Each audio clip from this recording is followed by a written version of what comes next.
Record करूं? Allow. अच्छा ठीक है, चलिए कंटिन्यू, रिकॉर्ड हो रहा है। रिकॉर्ड हो रहा है ना? ठीक है।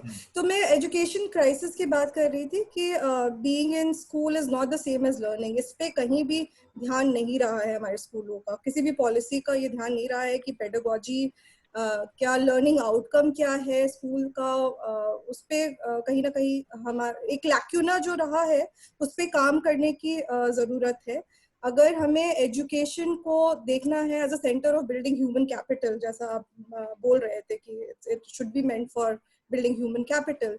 इनफैक्ट अगर आप वर्ल्ड बैंक का रिसर्च देखें तो वो बोलती है कि productivity of 56% of the world's children will be less than half of it what it could be if they enjoyed complete education and full health. तो अभी हमारा जो सिस्टम है वहां पे बच्चे एंजॉय ही नहीं कर रहे हैं। बच्चों के ऊपर एक प्रेशर बना हुआ है कि कहीं ना कहीं आधे टाइम तो माँ बाप काम कर रहे होते हैं होमवर्क में, या फिर तो इस तरीके का तो हमारा एजुकेशन सिस्टम है। तो अगर सरकारी स्कूल को उस लेवल पे हमें ले जाना है कि जहाँ पे हम कह पाए कि स्कूल सही में एजुकेट कर रही है, एडिफाई कर रही है, तो हमें ये इंश्योर करना पड़ेगा कि हमारा एक ऐसा फ्रेमवर्क है जहाँ पे बच्चों का हेल्थ सही है, बच्चों को खाना प्रॉपरली मिल रहा है और वो एंजॉय भी कर रहे हो एजुकेशन को। और एक जो ठीक है, किसी ने बोला कि स्लाइड शेयर करने, मैं कोशिश करूंगी, बट अभी ये मैं थोड़ा रिसर्च का भी है। ओके, एनीवेज, तो मैं लर्निंग क्राइसिस की बात कर रही थी। तो डेवलपिंग वर्ल्ड की बात करें तो कहीं भी ये सरकारें नहीं देखने की कोशिश कर रही हैं कि बच्चे क्या सही में सीख रहे हैं। स्कूल में शिक्षक आ रहे हैं, आप स्कूलों की तो बात ही ना करें, यूनिवर्सिटी में आधे से ज्यादा शिक्षक नहीं आ रहे होते हैं रांची में, और वो बोस्ट कर रहे होते हैं कि हम तो बस एक दिन जाते हैं। तो क्या गवर्नमेंट देख रही है इन चीजों पे, उसका ध्यान है? तो बस पैसे खर्च कर देना ही सही मायने में काम नहीं करेगा, बट हमें उस तरीके का प्रावधान बनाना पड़ेगा जहाँ पे कोई भी शिक्षक या कोई भी उस सेटअप का कोई भी कर्मचारी अपने काम चोरी ना करे। और रीडिंग, राइटिंग और एप्लीकेशन, जो आप लोग बात कर रहे थे कि सही मायने में शिक्षा तभी आती है जब बच्चों को हम रिफ्लेक्ट करना सिखाएं, कि वो एनालाइज करके रिफ्लेक्ट कर सके कि वो क्या सीख रहे हैं, ना कि एक रटंतु तोता हम बनाएं। तो हमें देखना पड़ेगा कि हम बच्चों को क्रिएटिव बना रहे हैं, हम उन्हें कम्युनिकेटिव स्किल दे रहे हैं। तो इन सब पे अगर ध्यान दे सरकार तो कहीं ना कहीं फिर जरूरत नहीं पड़ेगी मेरे ख्याल से ये किसी को फोर्स करने की कि वो अपने बच्चों को डालें। बच्चे खुद ब खुद सरकारी स्कूलों में आएंगे। दूसरी बात, हर सिस्टम का हीरो होता है, और हमारे एजुकेशन सिस्टम का हीरो ऑब्वियसली हमेशा टीचर था, टीचर रहेगा। और तो अगर ये हीरो है तो हीरो को भी मोटिवेशन चाहिए, हीरो कभी ऐसे काम नहीं करता है। तो इनफैक्ट अब वर्ल्ड बैंक का एक मोटो देखे तो वो कहता है सक्सेसफुल टीचर सक्सेसफुल स्टूडेंट। अगर आपका टीचर सक्सेसफुल नहीं है तो आप कहीं ना कहीं मोटिवेट नहीं होगा टीचर, तो वो सक्सेसफुल स्टूडेंट बना ही नहीं पाएगा, वो आधे मन से जाएगा। क्योंकि या तो आप आधे, क्या हो रहा है अभी पारा शिक्षकों की आप देखें क्या स्थिति है, वेतन नहीं मिल रहा है। क्या हम उनसे एक्सपेक्ट कर सकते हैं कि उस तरीके का वो एजुकेशन दे पाए जहां उनके पास खुद घर पे खाने के लिए है नहीं, वो खुद स्ट्रगल कर रहे हैं। एक और बेसिक वेतन, आप वेतन भी देखें तो बहुत कम वेतन पारा शिक्षकों को, या फिर हमारे जो, और ज्यादा से ज्यादा अगर आप झारखंड में देखें तो पारा शिक्षकों ने ही पूरा का पूरा बोझ उठाया हुआ है। मैं स्कूल एजुकेशन की बात कर रही हूँ। तो इन सब चीजों पे जब तक काम नहीं किया जाएगा तब तक हम इफेक्टिव ट्रेनिंग की बात नहीं कर सकते हैं एजुकेशन की जहां तक बात है। तो राइट ऑब्वियसली, और आपको कॉम्पिटेंट भी बनाना होगा टीचर्स को। अगर टीचर और कॉम्पिटेंट बनाना है तो आपको उनको ट्रेनिंग भी देनी होगी। सारे हर फील्ड में एक प्रॉब्लम क्या है कि हमारे यहाँ ट्रेनिंग है, लेकिन जिस तरीके की ट्रेनिंग देनी चाहिए उस तरीके की ट्रेनिंग हम नहीं दे पा रहे हैं। वहां पे फिर से होता है कि कुछ चीजों को टीचर से एक्सपेक्ट किया जाता है कि वो रटंतु तोता बने, कुछ पढ़ के एग्जाम दे दे, लेकिन सही में उनके पास वो प्रैक्टिकल स्किल है कि नहीं, जिससे वो बच्चों को बहुत मतलब एक सोशो इमोशनल लेवल पे, डिजिटल लेवल पे और बाकी लेवल पे भी ट्रेन कर पाए। जब तक हम ये इंश्योर नहीं कर रहे हैं तब तक कहीं ना कहीं हमारा एजुकेशन सिस्टम या फिर हमारी पॉलिसी कहीं ना कहीं प्रॉब्लमैटिक है।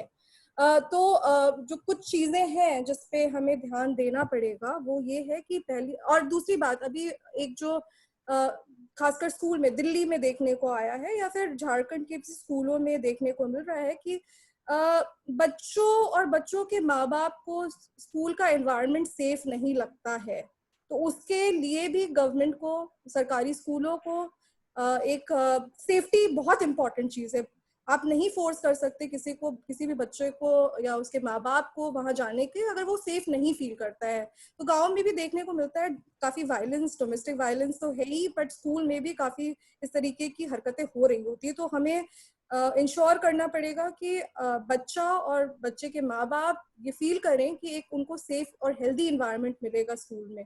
तो ये भी पॉलिसी में इंक्लूड करना जरूरी है। इस पे ध्यान नहीं होता है हमारे सिस्टम का।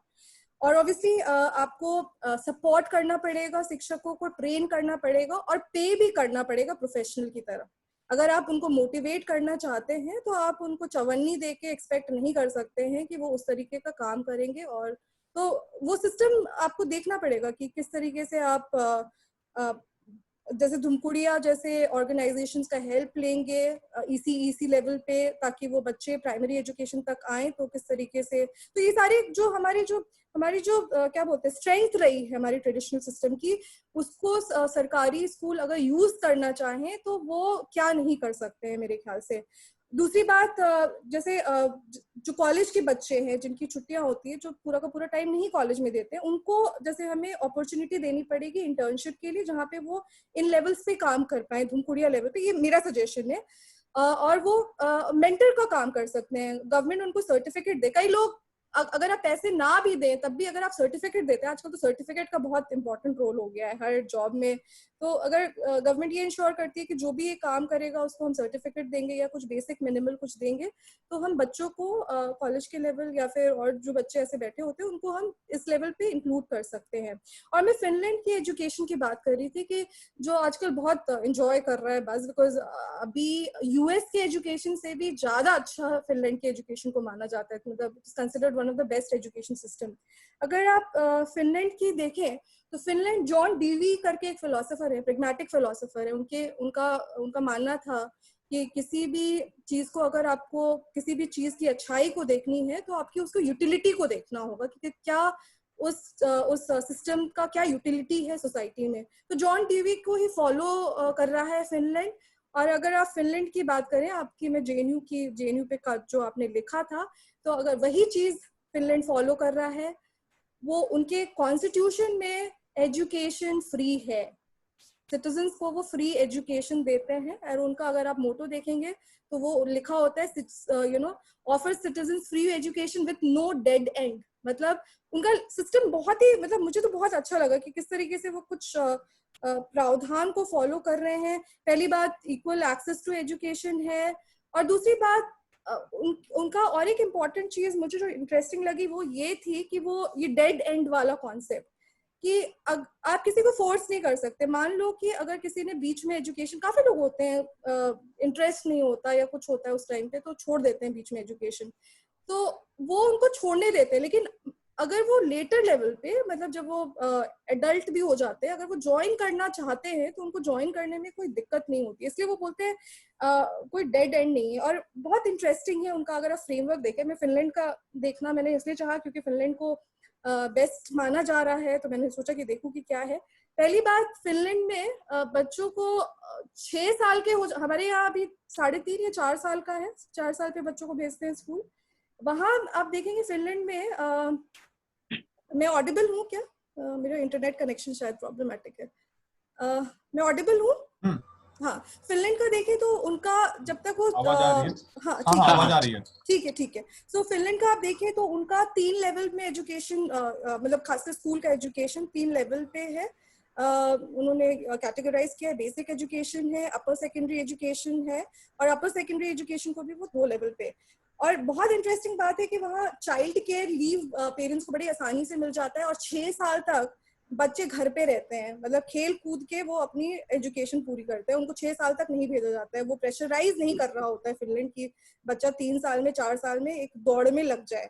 वो 6 साल में मतलब 6-7 साल के होते हैं तब उनका एक बेसिक एजुकेशन शुरू होता है, जो एलिमेंट्री लेवल और जूनियर हाई पे वो कैटेगराइज हो जाता है। और करिकुलम रिवैम्प करने का भी टीचर्स और एडमिनिस्ट्रेटर, मतलब ऐसा नहीं है कि एक यूनिफॉर्म, जैसे यहाँ पे है कि सीबीएसई का एक सिलेबस है, आईसीएसई का सिलेबस है, वही पूरा यूनिफॉर्मली फॉलो होगा। वहां पे स्कूल्स को इंडिपेंडेंस दी गई है कि वो किस तरीके से अपने सिलेबस को अपने अकॉर्डिंग रिवाइज कर पाए। और इनफैक्ट यूएस में भी मैंने कॉलेजेस में भी मतलब मेरा जो एनालिसिस रहा है वो ये है कि कोई भी कोई फोर्स नहीं कर रहा होता। जैसे लॉजिक का, जैसे हम फिलोसफी में लॉजिक पढ़ाते हैं, अब कोई कॉलेज लॉजिक का कॉपी और कोहेन रेकमेंड कर रहा होता है, कोई दूसरा कॉलेज कोई और बुक रेकमेंड कर रहा होता है, तो कहीं भी उस तरीके की एक फोर्स नहीं दिखाई पड़ती है। एजुकेशन में थोड़ा सा ऑटोनॉमी दिया गया है वहाँ पे किस तरीके से आप पढ़ाने की, बट यूनिफॉर्मिटी लाने की भी अपनी इंपॉर्टेंस है, तो उसको हम, बट मैं फिनलैंड की बात कर रही थी तो इसलिए मैंने सोचा बताऊं। और जहाँ तक अपर सेकेंडरी एजुकेशन की बात है तो बेसिक लेवल के बाद वो होता है, और यहाँ पे बच्चा छोड़ भी सकता है, मतलब, और देखा जाता है कि 90% तो करता है एजुकेशन, 10% छोड़ के भी चले जाते हैं लोग, बट लेटर वो आ जाते हैं बिकॉज वो डेड एंड वाली थ्योरी वहां पे नहीं है। और अगर आप अपर सेकेंडरी एजुकेशन भी वहां देखें तो वो दो डिवाइड आपको देखने को मिलेगा, एक जनरल है और एक वोकेशनल।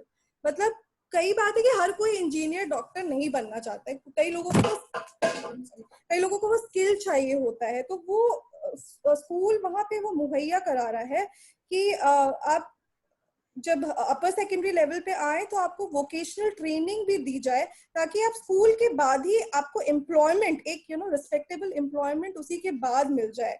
अगर आप बाकी कॉम्पिटिटिव एग्जाम नहीं देना चाहते, अगर आपका एप्टीट्यूड उस तरफ नहीं है, तो उस तरीके से उन लोगों ने अपना करिकुलम डिजाइन किया है कि एजुकेशन कहीं ना कहीं सही मायने में, प्लेटो जो डेफिनेशन देते थे, सोक्रेटिस प्लेटोस की जो डेफिनेशन होती थी कि टेक्निक, आप स्किल दे रहे हैं सही मायने में बच्चों को, rather than making them rote learners, तो वो फिनलैंड की एजुकेशन में हमें देखने मिलती है।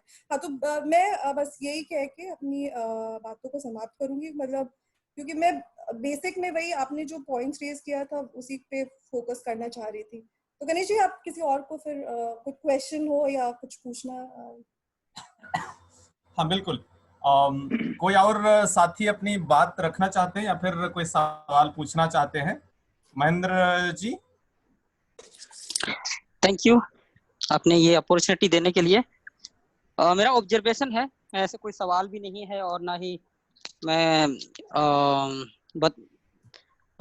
इस पे मतलब क्लियरली मैं आपको बता सकता हूँ कि क्या करना चाहिए क्या नहीं करना चाहिए। एक ऑब्जर्वेशन ये है कि मैं गांव में जितने भी देखते हैं कि भाषा का जो है वो गैप रह जाती है, आपने ऑलरेडी बताया है, तो इसके लिए हमें क्या करना चाहिए? क्षेत्रीय भाषा में एजुकेशन दिया जाना चाहिए या फिर जब छोटे रहेंगे तभी उन लोगों को इंग्लिश या हिंदी जैसे भाषा सिखा देना चाहिए? क्षेत्रीय भाषा को तो हर जगह पे दिया जा रहा है इम्पोर्टेंस, लेकिन आपको उस लेवल पे भी लाना होगा। अगर मैं अभी दिल्ली यूनिवर्सिटी में ऑलमोस्ट मुझे 2004 से यहाँ पे हूँ, मतलब एज अ स्टूडेंट भी और फिर एज अ फैकल्टी भी देखा है चीज़ों को, तो यहाँ पे हमारे यहाँ हर साल हिंदी मीडियम स्टूडेंट आते हैं। लेकिन अगर आप देखें कि किस तरीके का हाल होता है, उससे कितना स्ट्रगल करना पड़ता है, तो आप पाएंगे कि वो बहुत बुरी स्थिति में है। टीचर्स पढ़ाने को तैयार नहीं। हम में से कुछ लोग, पूरा का पूरा माध्यम हमारा इंग्लिश मीडियम में है, पूरे हमारे जो पढ़ाने का माध्यम आप छोड़ दो, किताबें नहीं है हिंदी में, तो काफी स्ट्रगल फेस करना पड़ता है। तो वो दिल्ली यूनिवर्सिटी पहुंच भी जाते हैं तो वो अपने भरोसे फिर हो जाते हैं, जो हमारे प्रधानमंत्री आजकल कह रहे हैं ना कि खुद पे निर्भर रहो, आत्मनिर्भर, तो वही वाली पॉलिसी हो जाती है यहाँ पे, आत्मनिर्भरता वाली, कि बच्चा अगर निकल गया तो निकल गया, नहीं तो वो फिर बहुत, तो मैं देख रही हूँ कि ऐसा अगर तब हम अपने बच्चों को सरकारी स्कूल के लेवल पे, ठीक है रीजनल एज देना ही होगा, हम में से बहुत लोग अपना लैंग्वेज नहीं जानते और वो बहुत ही कहीं ना कहीं बहुत शर्म की बात है, तो रीजनल जो भी हैं सब्जेक्ट्स उन पे तो ध्यान देना होगा, बट हमें बच्चों को उस लेवल पे भी लाना पड़ेगा जहाँ पे वो कम्पीट कर पाए। और हाँ, जैसे मैंने बोला, मैं फिर से बोलूंगी कि धुमकुड़िया जो है हमारा जो ट्रेडिशनल सिस्टम, वो बहुत इम्पोर्टेंट रोल प्ले कर सकता है। अगर सरकारी जो स्कूल्स हैं अगर वो चाहे हमारा इंटरवेंशन, क्योंकि अभी इंटरवेंशन की जरूरत है हर जगह पे, अगर सरकार इंटरवेंशन करने को तैयार नहीं है तो, और ये सबसे इम्पोर्टेंट जगह है जहाँ पे हम as a Dhumkuria team intervene करें और बताएं कि हाँ हमारे पास है कि किस तरीके से आप बच्चे को, क्योंकि धुमकुड़िया जहाँ भी है वो देखते हैं कि बच्चे किस तरीके से समझेंगे, किस तरीके से उनको ट्रेनिंग दी जा सके, वो समझ में आता है लोगों को। जैसे हम में से काफी लोगों को अगर इन्वॉल्व किया जा सके, जो लोग वहाँ के सिस्टम से भी वाकिफ है, और हम लोग यहाँ दिल्ली में क्योंकि हैं तो यहाँ के सिस्टम से भी वाकिफ है, तो हम बीच का एक बैलेंस बना सकते हैं। तो वो मेरे ख्याल से पता नहीं, मैंने टीचर हूँ, ज्यादा बोल जाती हूँ, चलो ठीक है। इस सवाल पे मेरा कमेंट है, मतलब focusing on Jharkhand, one of the big problems is we have many languages in different tribal regions. Right. Santhal, मुंडा, उरांव, खड़िया, हो, मैं ये 3-4 जो मेजर ट्राइब्स हैं उनका एग्जांपल ले रहा हूँ। अगर हम करिकुलम डिजाइन इस तरीके से करें तो सेम झारखंड बोर्ड का बुक, एक ही बुक 6, 7, 8, 10 लैंग्वेज में होना चाहिए, right? This is what we are saying. Now, whether that is economically feasible or not, that is what we need to understand. I think this is where the community participation is really, really important. What happens is, for example, you are talking about Dhumkudiya, तो धुमकुड़िया जो है उरांव वाले areas में क्यों नहीं इस तरीके से कम्युनिटी टीचर डिजाइन करे, उसको क्रिएट करे कि बच्चों को वहीं सबसे पहले कुड़ुख में एजुकेशन दिया जाए। राइट। नहीं, धुमकुड़िया तो मैंने बस एग्जांपल लिया, और भी जो ट्रेडिशनल सिस्टम है, गीती ओड़ा या फिर बाकी जो सिस्टम है, मैं भी एग्जांपल दे रहा हूँ। जैसे गोटुल की बात करें या फिर गितियोड़ा की बात करें, चाहे लाइक बोंडा ट्राइब के बीच में हम लोग सेलेंडिंगो की बात करते हैं, तो यहाँ पर मुझे लगता है कि community participation is really really important, because economic feasibility के पॉइंट ऑफ व्यू से हमें सोचना पड़ेगा। अभी जैसे कि 4000 वाली बात हुई, सिर्फ स्पेंड कर देना सफिशिएंट है क्या? कहाँ पे स्पेंड हो रहा है वो तो देखना पड़ेगा। तो इस पर डिटेल में और बातें हो सकती हैं, क्योंकि ये एक ऐसा मुद्दा है लैंग्वेज वाला कि उसमें अपने आप एक लंबे लेक्चर की जरूरत हमें है। हाँ, क्योंकि अभी सबसे ज्यादा प्रॉब्लम ये वहीं पे हो जाती है कि सबको, जैसे मेरा खुद ही फेस किया हूँ, मैंने हो ही आता था 5-6 क्लास तक, तो हो ही आता था, मतलब हिंदी पढ़ने तो आ जाता था, पढ़ लेते थे, लेकिन कोई समझ में नहीं आता था। तो ये खुद ही हम फेस किए हैं, तो मुझे लगता है कि इस पर आइदर ये गैप जो है ये खत्म होना जरूरी है। कि अब हमें शिक्षाविद लोगों को इस पर चिंतन करने की जरूरत होगा कि इस गैप को हम कैसे खत्म कर पाएंगे। And one of the very important points I think I can add here, in this age of technology, let's say for example I know, let's say, whole language. Can I take an initiative, particularly on Saturday and Sunday, and teach the village kids right sitting here Ho to English? Is it possible? इस level का community participation की मैं बात कर रहा हूँ। Technology का intervention तो किया जा सकता है, ऑनलाइन टीचिंग तो हम लोग पढ़ा ही रहे हैं अभी बच्चों को। हाँ जी, बोलिए। ये पॉसिबल है, लेकिन ऑनलाइन जो है ये पॉसिबल नहीं हो पाएगी। जैसे हमारे गांव जो है वहां पर कोई सिग्नल ही नहीं आती है, वहां पे बहुत कभी कभार मोबाइल में बात हो गई तो बहुत बड़ी। हाँ, उस पे वर्कआउट किया जा सकता है कि नेटवर्क टेक्नोलॉजी जो भी है, बट काफी सारे जगह है जहाँ पे ये चीज अभी पॉसिबल है। उसको गवर्नमेंट से डिमांड किया जा सकता है, because electricity is a public good, उसको गवर्नमेंट को प्रोवाइड करने की जिम्मेवारी है। That we can always ask for. ये रिकॉर्ड करके, अभी तो रिकॉर्ड करके भी हम वहां तक पहुंच सकते हैं। ऐसा नहीं है कि वाईफाई या इंटरनेट कनेक्शन ही होना चाहिए। अगर वो प्रावधान नहीं है तो रिकॉर्डेड व्हाटएवर वो भी चलाया जा सकता है। आप कुछ बोल रहे थे?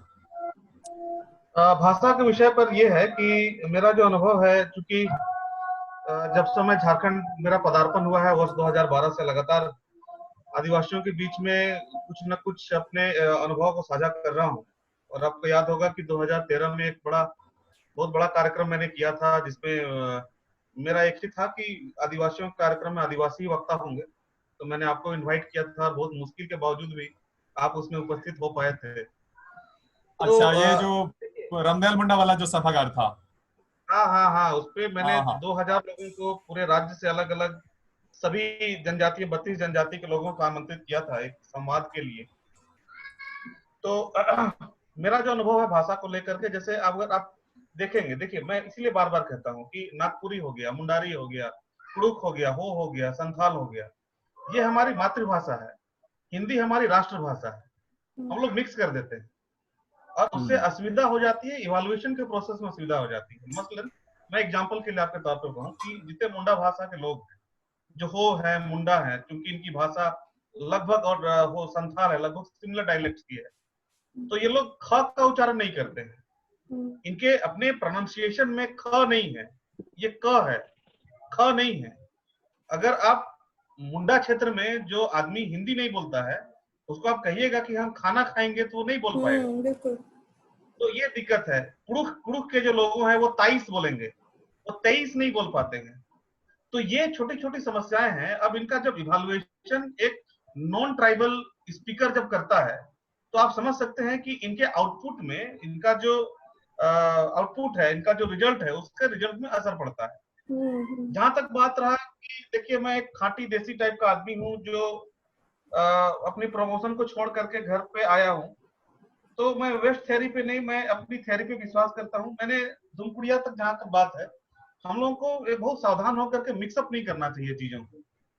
इसलिए नहीं करना चाहिए क्योंकि 2014 में 2014-15 में मैंने एक प्रोजेक्ट एक प्रिपेयर किया था, और उसपे मैंने जो जितने सारे प्रिमिटिव ट्राइब्स हैं, बिरोर, असुर, बैजिया, मालपहाड़िया, बैगा, इन लोगों के असुर आदिम जनजाति से के लोगों को 10 बच्चों को और 10 बालिकाओं को मैं लेकर के रांची आया था। उनके रहने, खाने, पठन पाठन सबकी व्यवस्था किया था, और काफी बढ़िया तरीके से हो रहा था। फिर बीच में पता चला कि ये क्लास क्यों नहीं करते हैं, क्लास क्यों भाग जाते हैं, क्लास में टीचर बहुत फ्रेंडली हैं। तो होता क्या है कि जब हम लोग ट्राइब्स की बात करते हैं, तो ट्राइब्स एक स्पेसिफिक सेगमेंट में ही अपने आप को ढालने का प्रयास करते हैं। उसके ज्यादा लिमिट में लेके आप अचानक से उसको लोहे की तरह से मोल्ड नहीं कर सकते हैं। तो पता चला कि ये बिरहोर बच्चे क्यों भाग जाते हैं। तो बिरहोर बच्चे इसलिए भाग जाते हैं क्योंकि टीचर उनको 1 घंटा क्लास में बैठने के लिए कहता है, और इन लोगों को लगता है कि ये उनकी आजादी पे प्रतिबंध है। तो हम उनको तभी पढ़ा सकते हैं जब उनको पढ़ने का मन करेगा, हम उनको तभी पढ़ा सकते हैं जब उनको सीखने का मन करेगा।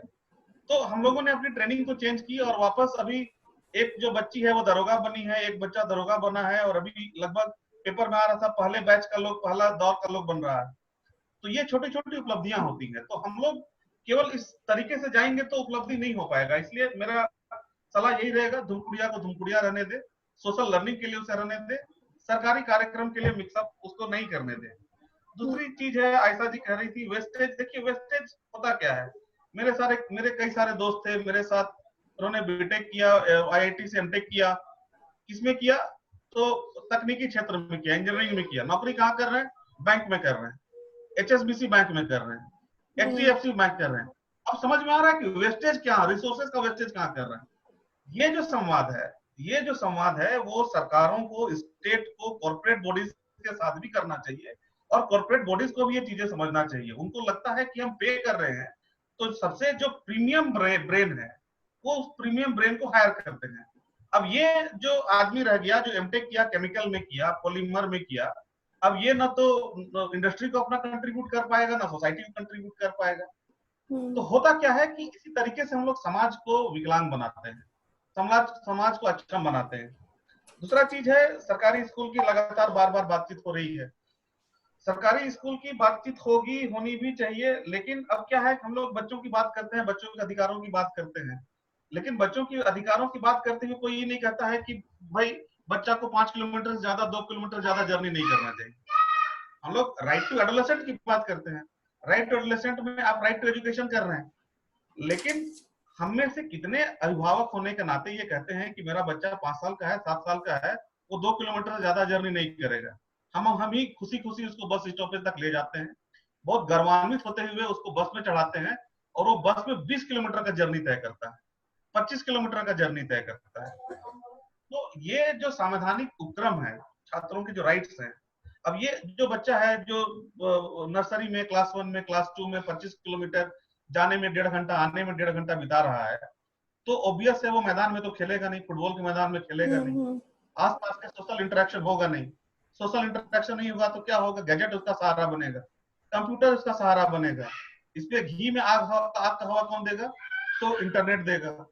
अब ये जो है, ये सोशलाइजेशन इतनी तेजी से टूट रहा है, और खासकर जब 1990 के बाद का दशक देखेंगे, 1990 के बाद के दशक में डॉक्टर मनमोहन सिंह के अपने उदारीकरण के प्रभाव से, प्रयास से हर घर में पैसा पहुंचा, हर आदमी को लगभग पैसा पहुंचने लगा। जो लिक्विडेशन आया इकोनॉमी में, उस लिक्विडेशन की एक बहुत बड़ा एक असरदार तो रहा कि इकोनॉमी बढ़ गई, जीडीपी बढ़ गया, हम लोग स्टेब्लिश हो गए वर्ल्ड की इकोनॉमी में। लेकिन उसका एक बाई प्रोडक्ट ये रहा कि हमारा सोसाइटी टूट गया। हम लोग का जो जॉइंट फैमिली हुआ करता था, वो सिंगल फैमिली, बाद में न्यूक्लियर फैमिली, अब कैप्सूल फैमिली में हो गया है। अब 2019 में लोग चाइल्डलेस पेरेंटशिप की बात कर रहे हैं, लोग चाइल्डलेस फैमिलीज की बात कर रहे हैं। तो ये सोसाइटी में धीरे धीरे टूट रहा है। और इसीलिए जो माफ कीजिएगा, जो स्कूलिंग सिस्टम है, लगातार स्कूलिंग सिस्टम कभी भी समाज से इतर हम नहीं बना सकते हैं। स्कूलिंग सिस्टम समाज के अंदर ही रहेगा। स्कूलिंग सिस्टम को समाज के साथ बदलना होगा, और स्कूलिंग सिस्टम समाज के साथ समय के साथ चलेगा। हाँ, ये जरूर है कि प्रदीप जी, समाज में मैं इंटरवीन करना चाहूंगी, बिकॉज ये एक्चुअली मीटिंग ही रखा गया था। गणेश जी मुझे करेक्ट कर सकते हैं, ये मीटिंग रखी गई थी, मुझे जहां तक पता है कि सरकारी स्कूलों ने सजेशन मांगा है कि किस तरीके से आप है ना, ये जो हम इंटरवीन कर पाए धुमकुड़िया की तरफ से, कि किस तरीके से वो चीजों को इम्प्लीमेंट कर पाए। वो जो न्यूज़पेपर कटिंग आपने शेयर करी थी, और जहां तक आप बोल रहे हैं कि हाँ, जहां तक आप बोल रहे हैं कि समाज में समाज के साथ ही बढ़ेगा। समाज में बहुत कुरीतियां हैं, अगर हम समाज के निर्भर समाज पे आश्रित होके चेंजेस आने दें, फिर तो वो कुरीतियां हमें स्कूल लेवल पे भी दिखेगी। तो हमारा जो फ्रेमवर्क है, जो जैसे मैं बात कर रही थी कि मेरा, जब मैं क्या कहते हैं उसकी बात करी थी, एडिफिकेशन की बात करी थी, या पेडागोजी की बात करी थी, मेरा मेन फोकस ही यही था कि इस तरीके का एजुकेशन सिस्टम बनाया जाए जहाँ पे बच्चे खेल खेल के सीखे, बच्चों को वो बोझ ना लगे कि अगर आप बच्चों को 1 घंटा ऑब्वियसली बैठा के पढ़ाएंगे कोई नहीं पढ़ेगा। और खासकर आजकल जिस तरीके से 3-4 साल बच्चों 3 साल या 3.5 साल से ट्रेनिंग देनी शुरू की जाती है, इसलिए मैंने फिनलैंड का एग्जाम्पल दिया था जहाँ पे 6 साल तक बच्चा घर पे खेलता रहता है। ठीक है, हम वो नहीं कर सकते, लेकिन धुमकुड़िया को हम बिल्कुल एक्सक्लूड नहीं कर सकते, क्योंकि उसका यहाँ पे इंटरवेंशन की बात कर रही है। धुमकुड़िया क्यों है? धुमकुड़िया अगर मदद नहीं कर पाएगा, धुमकुड़िया अगर हमें आने वाले समय में, धुमकुड़िया ऐसे ट्रेडिशनल सिस्टम हमारे बच्चों को आगे बढ़ने में मदद नहीं कर पाएगा, तो उसके रहने और नहीं रहने का फिर मतलब नहीं रह जाता है। तो धुमकुड़िया या फिर हम जैसे लोग जहाँ भी क्योंकि अभी इंटरवेंशन की जरूरत है। हम नहीं बोल रहे कि सरकारी स्कूल में हमारा बिल्कुल धुमकुड़िया का इम्पोर्टेंट रोल होना चाहिए, बट अभी जहाँ बात हो रही है वो पॉलिसी मेकिंग की, किस तरीके से, क्योंकि हम भी स्टेक होल्डर हैं, हमारे मतलब हम गांव से बच्चे जाएंगे, हर जगह से बच्चे जाएंगे, हमें हक है ये जानने का कि किस तरीके का एजुकेशन दिया जा रहा है, किस तरीके, क्या वो सेफ है, बच्चे वहाँ पे, क्या जो स्कूल का टीचर है उस लायक है पढ़ाने के, तभी हम बच्चों को भेजेंगे। तो बेसिकली ये इंटरवेंशन मेरे ख्याल से अगर धुमकुड़िया करे तो इसमें कोई हार्म नहीं है। तो हाँ, धुमकुड़िया को बिल्कुल उसका पार्ट बनाना शायद मुश्किल हो जाएगा। मैं और एक पॉइंट इसमें ऐड करना चाह रहा था, क्योंकि कल प्रदीप जी एक बात कह रहे थे कि अक्सर जो ट्राइबल एरिया, ग्रामीण इलाके के जो स्टूडेंट्स हैं, उनको एक फुट सोल्जर की तरह ही तैयार किया जा रहा है कि आप किसी खास काम के लिए तैयार किए जाएंगे, आप सेना में लड़ेंगे, चाहे आपको जो है किसी कंस्ट्रक्शन में काम करना है, लेबर करना है, उसी के लिए आपको तैयार किए जाएंगे। आप जो है किसी कंपनी का बॉस नहीं बनेंगे, आप मास्टर नहीं बनेंगे कभी भी। जब ऐसा ही विचारधारा सरकार के पास है, इंटरनल कॉलोनियलिज्म की जब बात हो रही है, वहां पर अगर हम लोग कम्युनिटी इंटरवेंशन नहीं करेंगे तो जैसा गवर्नमेंट चाहती है वैसे ही होता रहेगा, उसमें फिर हमारा कोई रोल नहीं रह जाएगा। तो मुझे लगता है कि यहाँ पर गणेश जी, और एक इम्पोर्टेंट बात, जो सुप्रीम कोर्ट का जो अभी जजमेंट आया है, जैसे प्रदीप जी भी बोल रहे थे कि शेड्यूल एरिया में अगर नॉन ट्राइबल्स को अभी रिजर्वेशन देने की बात हो रही है, अगर उनको पढ़ाने दे दिया जाए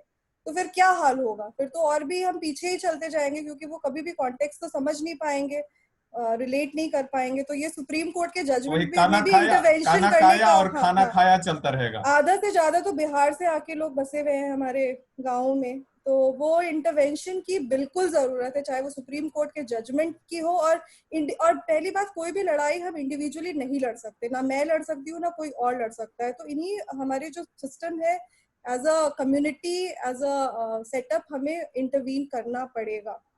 मतलब ये मेरा ख्याल है। प्रदीप जी, सुप्रीम कोर्ट तो एपेक्स बॉडी है, डिसीजन मेकिंग बॉडी है, लेकिन आप अगर ये सोचिए कि आज सुप्रीम कोर्ट ने डिसीजन दिया है, कल को सुप्रीम कोर्ट का एक बेंच डिसीजन चेंज कर देती है, तब क्या करेंगे? तो इसीलिए मैं मानता हूं कि सोसाइटी एक सुप्रीम इंस्टीट्यूशन है, और इस इंस्टीट्यूशन में हम इंस्टीट्यूशन में रहने का, सोसाइटी के साथ चलने का आशय ये नहीं है कि उसमें जो कुरीतियां हैं उन कुरीतियों के साथ आगे बढ़े। आप ये भी नहीं कह सकते हैं कि सोसाइटी में कुरीतियां भरी हुई है, क्योंकि अगर कुरीतियां भरी हुई होंगी तो इतनी सारी कुरीतियों को लेकर के कोई सिस्टम, कोई सोसाइटी इतना आगे तक नहीं आ सकती। हमको क्या करना है? हमको फिल्ट्रेशन का काम करना है। हर पढ़ा लिखा आदमी अगर बाहर पलायनवादी हो जाएगा तो गांव में कौन रहेगा? अब क्या चाहते हैं? गांव में केवल भेड़ चराने वाले लोग रहे? मेरा ये है, सरकार चूंकि अपने अलग अलग इंस्टीट्यूशन में, एग्जीक्यूटिव बॉडी में आपके पास बीडीओ है, आपके पास सीईओ है, आपके पास ग्रामीण चिकित्सा पदाधिकारी है, आपके पास कई सारे लोग हैं। सरकार ये सुनिश्चित करना चाहती है कि ये लोग गांव में ही रहें, बार बार कहती है, कम से कम कागज में तो कहती है। आप लोग सहमत होंगे इस बात से कि आप लोग गांव में रहिए, मुख्यालय में रहिए। सरकार उसी चीज को सख्ती से क्यों नहीं लागू कर सकती है कि आप जिस मुख्यालय में रहते हैं, आपके बच्चे उस मुख्यालय से 5 किलोमीटर के दायरे से बाहर कोई स्कूल में अपना स्कूलिंग करने के लिए नहीं भेजेगा। जब आप कोरोना में टाइट हो सकते हैं तो यहाँ भी हो सकता है। तो ये एक प्रकांड इच्छा शक्ति की आवश्यकता है। जब आप बच्चों के अधिकारों के लिए जब आप बात करना शुरू करेंगे तो ऑब्वियस है कि एजुकेशन सिस्टम की जो खामियां हैं वो अपने आप दूर होंगी। फिर सरकारी स्कूल का मास्टर को आप गाय गिनने के लिए, भेड़ी गिनने के लिए और छगरी गिनने के लिए नहीं लगाइएगा। आप लगाइएगा, उसमें क्षमता है। एक विषय आ गया है जिसकी चर्चा आप कर रहे थे। हम लोग खुद अपने ऊपर उंगली उठाते हैं, थूकना चालू करते हैं कि रांची यूनिवर्सिटी का नहीं आता है, इसका यूनिवर्सिटी का नहीं आता है। शिक्षक के ऊपर आप ट्रस्ट नहीं कीजिएगा तो किस पे कीजिएगा? दसाई पे कीजिएगा। तो शिक्षक एक ऐसा चीज है, शिक्षक एक ऐसा एंटिटी है जिसके ऊपर ट्रस्ट करना चाहिए, और उसी ट्रस्ट पे आगे बढ़ सकते हैं। एकाध अपवाद हर जगह हो सकते हैं। हमारे घरों में हिंसा होती है, ऐसा थोड़ी है कि हम लोग घर जाना बंद कर देते हैं। घरों में हिंसा होती है, महिलाओं के साथ होती है, बच्चों के साथ होती है, तब भी घर एक जगह है, घर को सुधारा जाता है। तो जहां कहीं कमी आएगी, कुछ लोग होते हैं जहां पर कुछ हरकत ऐसी कर देते हैं जो नहीं होनी चाहिए, इसकी खंडन होनी चाहिए, लेकिन इसका मतलब नहीं कि पूरा सिस्टम खराब हो गया है। तो हम लोगों को इस तरीके से भी आगे बढ़ने का प्रयास करना चाहिए। रांची यूनिवर्सिटी सरकारी स्कूल में देखते हैं कि सैलरी है वो 12-12 महीने से नहीं मिल रहा है। तो सैलरी 12 महीने से नहीं मिल रहा है, ये बहुत बड़ी बात नहीं है। बहुत बड़ी बात यह है कि आपकी प्रायोरिटी में एजुकेशन डिपार्टमेंट कितना है। तो आपकी प्रायोरिटी में कहीं नहीं है। आप उस पर ना बजट एलोकेट करते हैं, ना उसके ऊपर कुछ और काम करते हैं, ना और उसके डेवलपमेंट के बारे में सोचते हैं। तो रांची यूनिवर्सिटी पिछले 18 वर्षों से 20 वर्षों से परमानेंट पोस्ट पे शिक्षकों की बहाली नहीं हुई है। जो पिछली बहाली जेपीएससी में हुई है वो भी विवादास्पद है। तो जब आप रिक्रूटमेंट पॉलिसीज में इस तरह की चीजों को लेके आएंगे तो कम से कम कुछ चीजों को तो आपको छोड़ना चाहिए। इसीलिए मैंने कहा कि जब स्कूलिंग सिस्टम की बात कर रहे थे तो मैं कल भी कह रहा था कि we have put education on the mass production mode.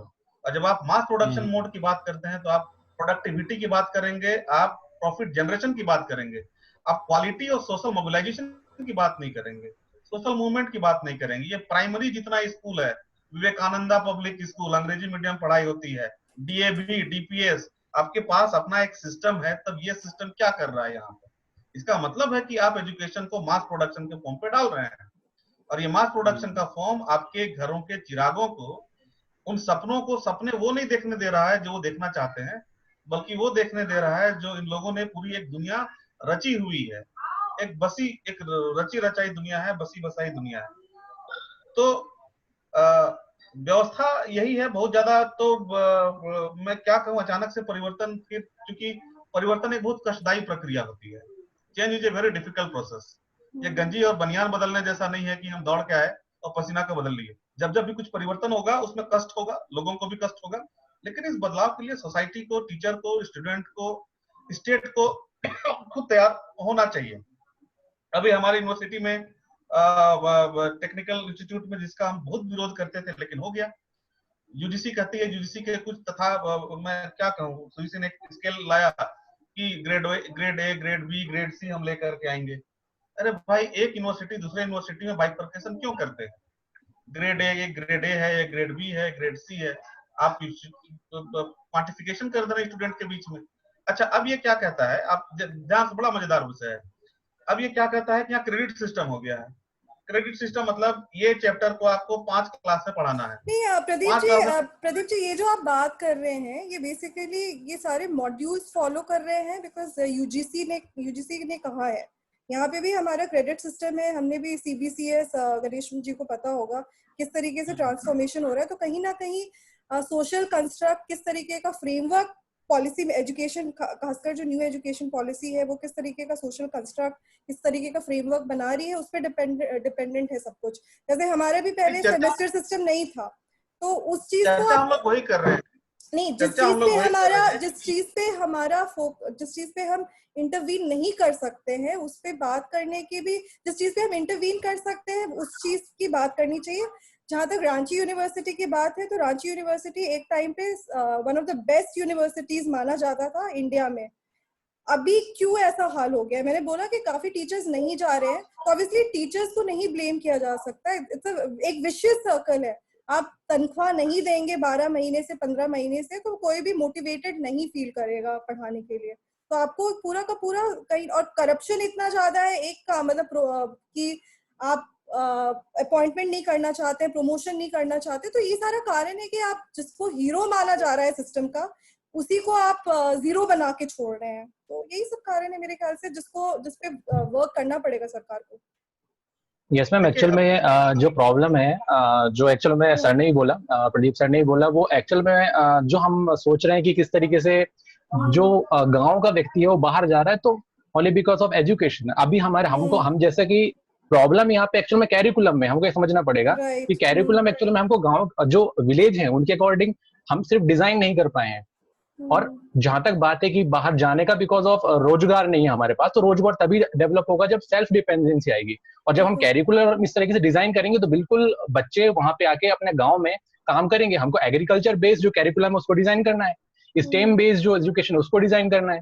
और इसके अलावा जो NSQF एक बहुत इंपॉर्टेंट पॉइंट है, जो NSQF एक्चुअल में हम मिस कर रहे हैं, जो हमको एड ऑन करना है, जो CBSE ऑलरेडी